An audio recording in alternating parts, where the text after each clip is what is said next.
बिस्मिल्लाहिर्रहमानिर्रहीम। अस्सलाम वालेकुम। कैसे हैं आप सब? जहाँ रहें खुश रहें, आबाद रहें। आज मैं आपके साथ मूली के पराठे की रेसिपी शेयर करूंगी और ऐसी रेसिपी होगी जो झटपट बनने वाले पराठे हैं। मूली का पराठा बनाना सबको ही बहुत मुश्किल लगता है क्योंकि मूलियों में से पानी निकालने का प्रोसेस जो होता है वो सबसे मुश्किल काम लगता है कि बार बार उसमें से पानी निचोड़ना पड़ता है। लेकिन आज वो काम भी मैं आपके लिए आसान कर दूंगी। 3 मूलियाँ ली थी जिनको मैंने कद्दूकश कर लिया है। अब इसको मैंने पैन में शिफ्ट कर लिया है। 1 टीस्पून मैं मूली में जो कद्दूकश की हुई है उसमें सॉल्ट ऐड कर दूंगी और सॉल्ट को सब में अच्छे से मिक्स कर लेंगे। ये जो मेथड मैं आपके साथ शेयर कर रही हूँ इसके साथ इतने झटपट पराठे बनेंगे और बच्चे भी ये पराठे इजीली बना सकेंगे। अब मैं सॉल्ट मिक्स करने के बाद इसको ढाँप के 5 से 6 मिनट के लिए लो फ्लेम पर कुक कर लूंगी। इस कुकिंग के प्रोसेस से मूली में जितना भी मॉइस्चर है वो ड्राई हो जाएगा और हमें मूलियों को निचोड़ना नहीं पड़ेगा। मूली को बार बार निचोड़ने वाला झंझट बिल्कुल खत्म हो जाएगा इस प्रोसेस से। इस तरीके से आप बनाएंगे तो आप भी बहुत इजीली पराठे बना सकेंगे और बहुत ही मजेदार बनते हैं। ये देखिए 4 से 5 मिनट हो चुके हैं मूली को कुक करते हुए। ऑलमोस्ट इसमें से मॉइस्चर ड्राई हो चुका है लेकिन 2 से 3 मिनट में इसको और कुक करूंगी ताकि जो थोड़ा बहुत मॉइस्चर और भी है वो बिल्कुल ड्राई हो जाए। ये देखिए बिल्कुल ड्राई हो चुका है। अब मैं इसको ठंडा कर लूंगी। ठंडा करके इसमें बाकी सारे स्पाइसेस ऐड करेंगे। अगर आप इस स्टेज पे भी इसमें स्पाइसेस वगैरह ऐड करके कुक करना चाहें तो कर सकते हैं। कोशिश करती हूँ कि सिंपल और इजी वे में आपके साथ रेसिपीज शेयर की जाएं ताकि आप भी कम वक्त में उन रेसिपीज को बना सकें। उम्मीद करती हूँ ये रेसिपी आपको पसंद आएगी कि जिससे हम मूली का पानी बगैर निचोड़े ड्राई कर सकते हैं। बहुत ही सिंपल वे है। अब इनको मैं ठंडा कर लूंगी। स्पाइसेस में मैंने हरा धनिया, पुदीना, हरी मिर्च, रेड चिली फ्लेक्स, अजवाइन, गरम मसाला, जीरा, धनिया पाउडर, चाट मसाला ऐड किया है। ये सब स्पाइसेस आप अपने टेस्ट के अकॉर्डिंग ऐड कर लीजिएगा और सब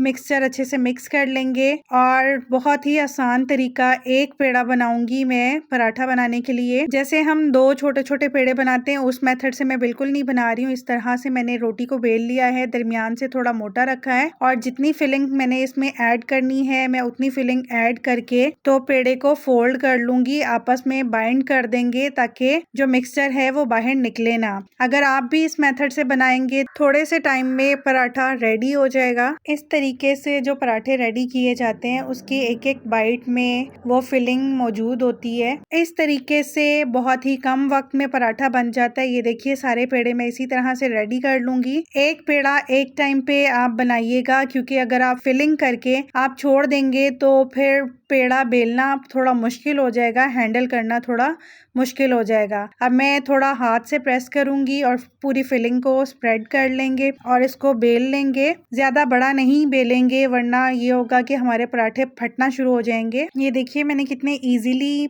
बेल लिया है पराठा और फटा भी बिल्कुल नहीं है। अब मैं इसको कुक करूंगी। बस इतने ही साइज का पराठा मुझे बेलना है। आप चाहें तो इससे छोटे पराठे भी बना सकते हैं, चाहें तो इससे बड़े पराठे भी बना सकते हैं। टोटली आप पे डिपेंड करता है। तवा मैंने पहले गरम कर लिया था। गरम तवे पे पराठा डाल देंगे और 1 मिनट एक साइड से कुक होने देंगे। जब एक साइड थोड़ी कुक हो जाएगी फिर साइड चेंज करके तो घी, मक्खन, ऑयल जो भी आप ऐड करना चाहें ऐड कर सकते हैं। मैं यहाँ पर देसी घी ऐड कर रही हूँ और नॉर्मली जैसे हम पराठा कुक करते हैं वैसे ही दोनों साइड से घी लगा के कुक कर लेंगे। इसी तरह से मैं बाकी सारे भी पराठे कुक कर लूंगी। बहुत ही मजेदार बनते हैं, बहुत इजी रेसिपी है और बहुत ही कम वक्त में तैयार होते हैं। अगर आप छोटे पेड़ों से जैसे 2 पेड़े बनाए जाते हैं उस तरह से बनाना चाहें तो उस तरह से भी बना सकते हैं, लेकिन उसमें टाइम थोड़ा ज्यादा लगता है तो मैं इस तरह से तैयार करती हूँ जिसमें बहुत ही कम टाइम लगता है। अगर आपको रेसिपी अच्छी लगी हो तो लाइक कीजिएगा, कमेंट सेक्शन में अपना फीडबैक ज़रूर दीजिएगा